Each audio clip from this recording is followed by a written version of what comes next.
Hello, everyone. Welcome back. My name is Carly Riley. I cover tech and finance and really anything else that's on my mind. Today, we are talking about Masayoshi Son and SoftBank and the $6.2 billion loss that they reported last week for quarter two.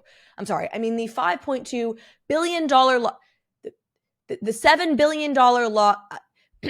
So the media has no idea how much money SoftBank lost last quarter. I feel like the thinking is just that, like, at a certain point, it's so much money, and 99.999% of us will never actually have any real concept of what the difference between $5 billion and $7 billion is. They're like, it's in that ballpark. It's too hard to convert from yen. What makes math so difficult? Like, why is it so hard? In any case, for the purposes of this show, we are going to go with a 930 billion yen loss, which is what is reported on the SoftBank website for last quarter, and that translates to about $6.2 billion.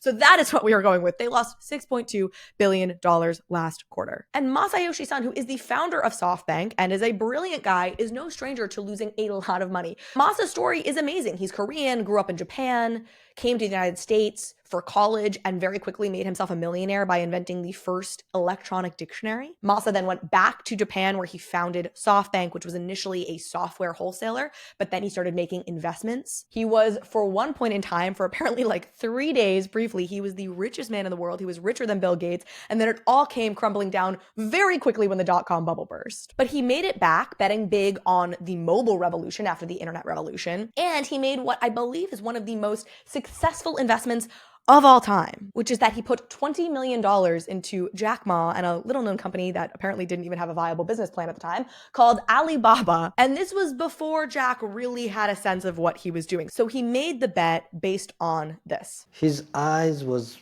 very strong eyes, strong, shining eyes.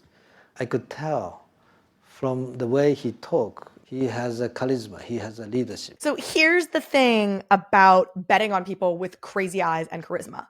Sometimes they're Jack Ma and they make you like a 45,000% return. And sometimes they're Adam Neumann and you put $14 billion into a company that goes bankrupt and you call it a stain on your life. But that's the thing. Masa has had success with this kind of crazy bet making before. And his strategy has typically been to pick a category like the internet, like computing, like mobile, and throw a lot of money at it. And so when that category is doing well, he's on top of the world. But when that category starts to fall, he has to ride the vicissitudes of the category that he has picked. Now, one of Masa's latest big bets is on the singularity. The technological singularity is a point in time when technological advance occurs so rapidly that to the human mind, it appears almost instantaneous. Yeah. That is his vision, which spawned something he calls the Vision Fund.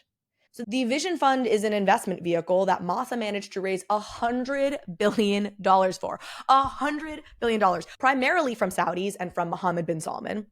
And the pitch that he gave was about this idea of the singularity, which is a bet on AI, which, to Masa's credit, again, he was somewhat visionary on. He raised money for this many years ago, long before you had the ChatGPT craze, et cetera, et cetera. But back to this quarter's earnings. SoftBank may not be doing too well, but the Vision Fund is doing slightly better, which is encouraging until you realize why. Which is that in 2016, SoftBank made a huge bet on a company called Arm. It was a UK chip designer company, and they bought it outright. SoftBank bought it outright for $32 billion. They then sold a 25% stake of that company to the Vision Fund, one of their subsidiaries. So the Vision Fund held a 25% stake in Arm that was at the time valued at $8 billion.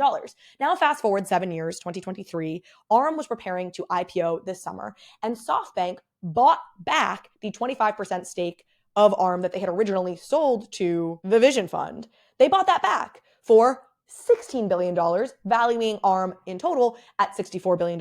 So the Vision Fund doubled their money on this purchase of Arm. But it was their parents who bought it from them. So while they posted a nice return, it's like not as great as if somebody else had bought it. I imagine. I don't know. It feels a little bit like my mom really likes this show. And I am so grateful for that. And it doesn't mean nothing, but it's not exactly the same as strangers liking the show. You know what I mean? Good job, Kylie. You're doing amazing, sweetie. It's like David Rose's gallery succeeding because his parents bought all of the artwork. So you're telling me that my entire professional career was a sham. In any case, to SoftBank's credit, the company did in fact go public. It is currently valued at about $54 billion, so down from the $64 billion that SoftBank last valued it at, but certainly up from the $32 billion that they originally paid for it in 2016. The IPO market right now is another kettle of fish that we might get into in one of this week's episodes. If you're interested, please do let me know below. But in the meantime, that is our episode for today. Thank you so much for watching. I really appreciate all the engagement, your likes, comments, questions, anything else. As always, I love getting your ideas, so please do let me know if you have other things that you want me to talk about. And with that, I will be back tomorrow.